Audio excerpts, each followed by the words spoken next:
Hey everyone, and welcome to this quick tutorial. Today, we'll learn how to easily identify suggestion tickets that have been assigned to you for review. We will be working mainly in Microsoft Outlook. For starters, keep an eye out for emails with subject headers that say something like New Process Improvement Suggestion or New Culture and Morale Suggestion, followed up by the suggestion's title.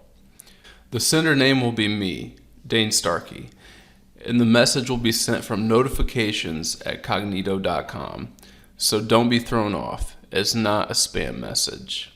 Alright, so now we're going to click on the email message. After opening the message, you'll see the suggestions details, including the title and description. If you look at the attachments field at the top, you'll notice a PDF version of the suggestion itself. Any additional screenshots, pictures, or files uploaded by the suggester will also be here. I would recommend printing out any and all attachments that you see up here, as they will come in handy in a bit. Okay, so now we have read over the suggestions details and printed out hard copies of any attachments that were included.